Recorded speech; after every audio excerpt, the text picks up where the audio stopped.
SSC 27 কিংবা 28 ব্যাচের ছোট ভাই ও আপুরা, কিছুদিন পরে হচ্ছে তোমাদের স্কুলের অর্ধবার্ষিক পরীক্ষা শুরু হবে। তো সেই প্রেক্ষিতে আমরা হচ্ছে গণিত বইয়ের সেট ও ফাংশন থেকে একটা সমস্যা নিয়ে হাজির হয়েছি, যেটা হচ্ছে ময়মনসিংহ 2023-এ আসা একটা প্রশ্ন। এটা এতই ফেমাস একটা প্রশ্ন, বা যখন হচ্ছে তোমরা যারা হচ্ছে এই টেস্ট পেপার কিংবা গাইড সলভ করছো তারা অবশ্যই জানো।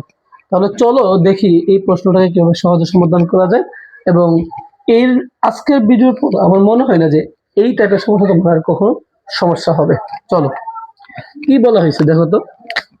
এ একটা সেট আছে, বি একটা সেট তোমার কাছে আছে। বলা হয়েছে P A power of A intersection B নির্ণয় করতে বলছে আমাদেরকে। দেখাও যে power of A intersection B এর উপাদান সংখ্যা two to the power n কে কি করে সমর্থন করে, যেখানে এন হলো পি, এন হলো এ ইন্টারসেকশন বি এর উপাদান সংখ্যা। ঠিক আছে, চলো ফার্স্ট অফ অল আমি যেটা করতে চাই সেটা হচ্ছে পি শুধু এই এ ইন্টারসেকশন বিটা বের করতে চাই। কি বের করতে চাই? এ ইন্টারসেকশন বিটাকে বের করতে চাই আমি। লিখবা দেওয়া আছে এ ইকুয়াল 2 3 5 7 এবং বি ইকুয়াল হচ্ছে তোমার 0 1 2 3 5। এগুলো হচ্ছে আমার কাছে কি আছে, দেওয়া আছে। তো আমার কি করতে হবে? এ ইন্টারসেকশন বিটাকে বের করতে হবে। তাহলে এ ইন্টারসেকশন বি এর মান কত? 2 3 5 7 ইন্টারসেকশন বির মান কত আমার কাছে? 0 1 2 3 5। এগুলো হচ্ছে আমার কাছে দেওয়া ছিল। এই ইন্টারসেকশন বি নির্ণয় করতে বলছে, আমি অলরেডি মান বসাই দিছি। তাহলে আমি এখান থেকে কি যাই?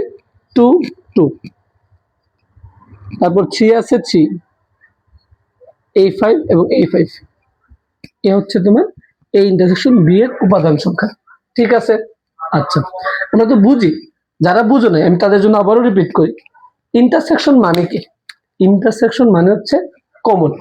ইন্টারসেকশন মানে কি? কমন। দুইটার মধ্যে, দুইটা সেটের মধ্যে যেটা কমন আছে তুমি সেটা কি হচ্ছে নিবা। দেখো এখানে 2 আছে, এখানে 2 আছে, এখানে 3, এখানে 3, এখানে 5, এখানে 5, সেজন্য আমরা হচ্ছে এগুলো নিলাম। তারপর তোমাকে কি বলা হয়েছিল? যে power of A intersection B নির্ণয় করতে বলছে। তাহলে আমি তো এ ইন্টারসেকশন বি নির্ণয় করছি, power of A intersection B বের করতে হবে এখন আমাদের। তাহলে power of A intersection B, power of A intersection B. ফার্স্টে তোমার কাছে যে সেটটা আছে সেটা লিখে ফেলো, 2 3 5। একটু বুঝছি আমরা? আচ্ছা একটু যদি বুঝি, ফার্স্টে যেটা আছে, যেহেতু তিনটা, যেহেতু শক্তি সেট বের করবো আমরা, এখানে তিনটা আছে, আমি প্রথমত তিনটা নিব, পরবর্তীতে দুটা, পরবর্তীতে একটা করে নিব আমরা। তাহলে এখানে হচ্ছে আমাদের তিনটা গেল, তারপর হচ্ছে দুইটা করে নিয়ে নাও 2 3, তারপর হচ্ছে 2 5, তারপর হচ্ছে 3 5, এতটুকু নিলাম আমরা। যেহেতু দুইটা করে নেওয়া শেষ সেহেতু আমরা কয়টা করে নেব? একটা করে নেব। 2 3 5, 2 3 5 একটা করে নেওয়া শেষ, যেহেতু আর কিছু নাই সেহেতু এটা কি হবে? ফাঁকা সেট হবে। বুঝতে পারছো? তুমি যদি এটা নাও দাও হচ্ছে এই ফাঁকা সেটটা তোমরা দিয়ে নিবা। এখানে কয়টা হয়েছে দেখো, 1 2 3 4 5 6 7 8টা হয়েছে না?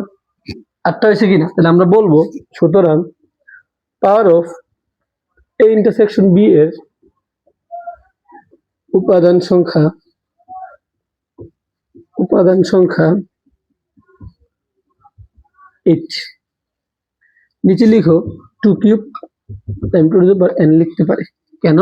কারণ দেখো আমার এই ইন্টারসেকশন বি এর উপাদান সংখ্যা কয়টা? 3টা না? এই ইন্টারসেকশন বি এর উপাদান সংখ্যা কয়টা? 3টা। সুতরাং তুমি এখানে n ইকুয়াল 3 বসায় দিবা। তাহলে বলা যায় সুতরাং এই ইন্টারসেকশন বি এর উপাদান সংখ্যা two to the power n কে কি করে সমর্থন করে। বলবা পি এই ইন্টারসেকশন বি এর উপাদান সংখ্যা two to the power n কে কি করে সমর্থন